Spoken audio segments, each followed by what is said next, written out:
글로벌 이슈 플러스에 들어왔습니다. 이 시간에는 현재 11만 달러를 다시 돌파한 비트코인 가격 진단 한번 해보도록 하겠습니다. 원더프레임 김동환 대표 모셨습니다. 안녕하십니까? 네, 안녕하세요. 네, 반갑습니다. 말씀드린 대로 11만 달러 선을 다시 넘어섰습니다. 현재 11만 한 300달러 정도 제 그 인베스팅닷컴 기준으로는 가격이 기록이 되고 있는데 최근에 다시 뭔가 발동이 좀 걸리고 있는 듯한 그런 모습이에요. 어디서 배경을 좀 찾을 수 있을까요? 정확하게 얘기하면 어제 걸렸습니다. 아, 그렇군요. 네. 사실 이제 제가 방송 섭외를 받고 네. 전날에 이제 준비를 하잖아요. 예. 그때까지만 해도 사실 가격이 그냥 그랬어요. 예, 10만 달러 후반대도 아니죠. 사실 6천 달러보다 조금 높은 예. 수준이었는데 이제 어제 갑자기 좀 오르기 시작해서 한 4% 넘게 지금 오르고 있고요. 예. 일단 비트코인 가격 같은 경우는 최근에 한 7주 연속 그 주봉으로 보면 상승을 했었습니다. 그렇군요. 그러다가 지지난주에 한 주 하락을 했었고요.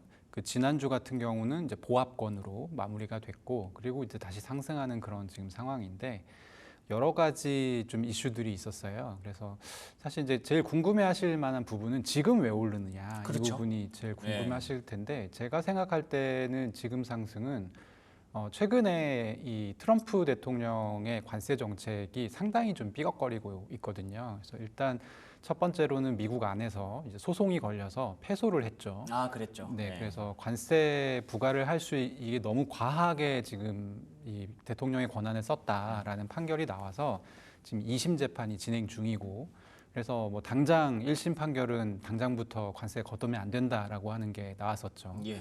그러면서 트럼프 대통령이 약간 이제 구석에 몰리는 그런 느낌 좀 받고, 그리고 이제 바로 그 다음에 나는 건재하다 약간 이러면서 사실 또 역으로 또 예. 강하게 때렸죠. 품목 관세를 예. 25에서 50으로 올렸잖아요. 예. 그러니까 이거 자체가 사실 좀 이제 밀리는 국면으로 저는 접어들었다 생각하거든요. 그리고 이제 밀린다는 게 어떤 뜻이죠? 그러니까 지금까지는 미국이 이길 거야, 트럼프가 이길 거야. 여기서 트럼프가 수세에 좀 몰렸다. 트럼프가 이제 수세에 몰렸다라는 느낌이 있고, 결정타는 사실 지난주도 아니고 5월 말 정도부터 미국의 이 자동차 업계에서 사실 휘토류 때문에 난리가 났었어요. 예, 그랬죠. 예, 특히 이제 한국에도 아마 갖고 계신 분 계실 텐데 익스플로러라고 해서 포드의 굉장히 네네네. 베스트셀러 그 차량이 있거든요. 네.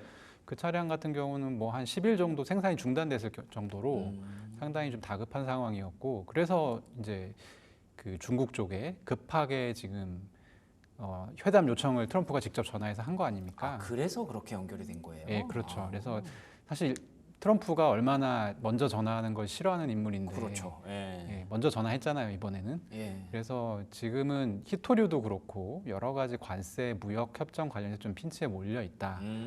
그러다 보니까 지금 주가도 미국 주식시장도 그런 부분을 좀 반영한 것 같은데, 코인 같은 경우는 최근에 이 효과의 플러스에서 뭐가 있었냐면 미국의 상장사들이 이제 비트코인을 사모으기 시작했어요. 그래서 뭐 1,000억 달러치 샀다, 뭐 자기 또 1,000개 샀다, 뭐 약간 이런 식으로 지금 계속 매일매일 뉴스가 개비가 되고 있거든요. 업데이트가 되고 있는데, 이게 제가 느낌은 어떤 느낌이냐면 과거의 불장이 어떤 개인들의 어떤 포모, 이거 지금 사야 되는 거 아니야? 이런 느낌이었다면 지금은 그걸 기업들이 조금 하고 있는 약간 그런 느낌입니다. 사실 이번 상승은 저로서도 완벽히 예측을 하지는 못했던 거고 약간 의외인데, 지금 굳이 이유를 찾아보라고 한다면 네네. 기업들이 지금 안 사면 더 비싸게 사야 된다라는 생각을 하고 있는 것 같다. 진짜 포모 그 자체네요. 진짜로. 네네. 그래서 실제로 지금 계속 뉴스가 매일 나오고 있어요. 상장사 어디는 뭘 샀고, 뭐 어디는 비트코인만 사는 게 아니라 이더리움도 사고, 리플도 사고, 솔라나도 사고, 지금 시가총액 상위에 있는 암호화폐들을 좀 사모으는 그런 움직임이 있다고 보시면 되겠습니다. 알겠습니다. 일단 관세 정책이 삐걱거리면서 미국이 좀 수세에 몰렸다라는 점, 이게 다시 해석을 해보면 더 강력한 관세 정책을 밀어붙이기는 어려울 것이다 쪽으로 시장이 해석을 하고 있는 것 같고요. 거기다가 이제 기업들의 비트코인 매수세가 늘어나고 있다. 이 기업들이 하나둘씩 계속 사모으기 시작하면 다른 기업들이 또 포모를 느낄 수 있기 때문에 그런 현상들이 좀 안 보이는 곳에서 비트코인 가격을 끌어올리고 있다라고 보시면 될 것 같은데요. 최근에 그런 일이 있었다고 해요. 대규모 청산이 발생한 적이 있었다고 해서 이 부분이 조금 시장을 긴장시켰던 영향이 좀 있었거든요. 네. 이 얘기는 어떻게 해석을 해야 되나요? 제가 아까 이제 7주 연속 상승하고 네. 한 주 하락하고 지난주는 보합이었다. 지난주가 왜 보합이었냐면 지난주 분위기 나쁘지 않았거든요. 예. 근데 10만 5천 달러를 쭉 지키다가 트럼프하고 이제 그 머스크하고 한번 대판 붙은 날이 있잖아요. 그렇죠. 제 기억으로 6월 5일 정도로 기억하는데 예. 그날 비트코인 가격이 10만 200달러까지 떨어졌었습니다. 거의 한 4, 5% 정도 떨어졌어요. 네. 그 테슬라가 15% 떨어지던 그날에. 네네. 근데 사실 테슬라가 떨어지는 거랑 비트코인이랑 아무 상관이 없거든요. 그래서 사실 그때는 일단은 지금 암호화폐 시장의 센티멘트가 좀 안 좋구나라는 쪽으로 다들 받아들였고, 네, 그럴 수 있었죠. 네, 그러다 보니까 이제 선물 시장이 최근에 선물 시장이 현물 시장 대비해서 보통 적게는 5배, 많게는 10배 정도 거래량 차이가 납니다. 그래서 압도적 거래량이 많기 때문에 센티멘트에 되게 민감하게 반응해요. 그러다 보니까 거의 그날 하루에 10억 달러 가까운 이 포지션이 청산이 됐죠. 4% 5% 떨어지는 그 그래서 사이에. 그랬구나. 그래서 보통은 사실 이제 제가 얘기하고 싶은 건 이 부분인데 보통은 이렇게 청산이 당하면 네. 좀 쾌적해집니다. 포지션이. 아, 그러니까 이게 청산을 당할 때 포지션이 있으면 얘가 청산 당하면서 연쇄 청산이 되잖아요. 예. 그러면서 변동성이 커지는데 이게 청산을 한번 다 당한 다음에는 연쇄 청산이 일어나기가 어려우니까 이 상황이 이제 이 오더북이 굉장히 쾌적해지면서 사실 변동성이 줄어들거든요. 그렇군요. 그게 정석인데 지금은 또 그렇게 보기가 어려운 것이 최근에 스테이블 코인 발행량이 되게 많이 늘었어요. 예, 그렇죠. 5월 20일부터 지난주까지 해서 한 30억 달러가 신규로 발행이 됐습니다. 근데 이 스테이블 코인은 어디다 쓰냐면 주로 파생 상품 포지션 잡을 때 증거금으로 쓰거든요. 그래서 지금은 계속 지금 총알이 들어오고 있는 상황이고 파생 상품 시장의 변동성이 굉장히 큰 상황이다. 그래서 오늘 또 큰 폭으로 상승했잖아요. 그러면 또 포지션이 쌓였을 거예요. 예, 그래서 그렇죠. 이제 오늘 투자 이제 포지션 새로 매수를 하신 분들도 변동성이 좀 심할 수 있다는 부분은 감안을 하셔야 될 것 같습니다. 아, 그렇군요. 이게 하여튼 급등락이 나오는 그 순간순간에 결국의 움직임을 우리가 계속 판단하고 예측을 해야 되는데 지금 시점에서는 뭐랄까요, 수급 간의 어떤 다툼을 예측하기가 되게 어렵기는 하네요. 그러면 말씀 들어보니까 스테이블 코인 최근에 계속 이슈가 되고 있고 뭐 서클 상장하고 이런 것도 좀 영향이 있다고 봐야겠네요. 있죠. 왜냐하면 서클이 사실은 잘 모르시는데 네. 이게 이제 원래 암호화폐를 하던 기업이잖아요. 그렇죠. 그러다 보니까 이제 주식 시장에 갔는데 상장을 한 거라서 주식 하시는 분은 잘 모르시는데 작년 기준으로 순이익이 1억 6천만 달러가 안 됩니다. 그러니까 얼마 안 돼요. 돈을 잘 버는 기업이 아니에요. 예. 그런데도 불구하고 지금은 뭐 명확하게 오버밸류죠. 사실 상장 이후에 지금 3배, 4배 가까이 올라서 오늘 제가 가격 체크 못 했는데 어제 장 중간에 한 130달러까지 가는 걸 제가 봤거든요. 네, 맞아요. 네네. 네. 그래서 근데 이게 왜 사람들이 오버밸류인데도 사냐면 스테이블 코인이 화제고 엄청 뜰 거라는 얘기를 여기저기서 막 하고 있잖아요. 그렇죠. 살 게 없는 거예요. 그걸 뭐 맞아요. 사야 돼라고 했을 때 맞아요. 살 게 없는 거예요. 상장되어 있는 주식이 없는 거예요. 얘밖에. 그리고 사고 싶었던 사람들이 네. 그래도 뭐 이미 코인 시장 충분히 반영하고 있을 텐데라고 생각했다가 아예 새로운 되게 깨끗한 그런 그렇죠. 종목이 네네. 들어오니까 네. 이거라도 사야겠다라는 측면도 분명히 있었던 것 같아요. 그렇죠. 그리고 이제 처음에 시작가가 31달러고 사실 시초가는 한 60달러 정도였는데 지금 거의 2배 오른 거잖아요. 맞아요. 그래서 나쁘지 않구나 하고 이제 들어가시는 건데 네. 제가 보기에는 약간 오버밸류가 된 측면이 있다. 물론 근데 지금 시장에 대안이 없다. 맞아요. 이거 말고 다른 매수를 할 게 없어서 좀 화제가 되고 있고요. 스테이블 코인 같은 경우는 빠르면 이번 주에 상원 통과가 지금 점쳐지고 있습니다. 그리고 이제 하원 통과가 되면 본격적으로 좀 발행이 되게 되는데 여러 가지 경우의 수가 있어요. 그래서 스테이블 코인이 얼마만큼 활성화될지는 그 경우의 수, 이 경우의 수라 함은 법안에서 어디까지 화끈하게 풀어주느냐 여기에 좀 달려 있는데 민주당은 최대한 안 풀어주려고 하는 쪽이고 공화당은 어쨌든 이게 지금 국채 수요 때문에 전략적으로 진행하는 측면이 있잖아요. 그러다 보니까 가급적이면 더 많은 스테이블 코인 발행할 수 있게끔 많이 풀어주자 이런 쪽인데 그런 부분은 이번 주에 법 통과되고 하원에서 또 어떻게 논의되는지 지켜보면 좋을 것 같습니다.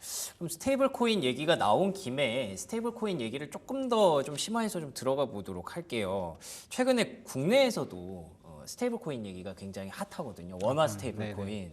예, 그래서 저는 사실 그게 좀 궁금해요. 원화 스테이블 코인의 어떤 효용성도 궁금하지만 실제로 스테이블 코인이 어느 정도로 쓰이고 있길래 이렇게 난리가 나는 건지.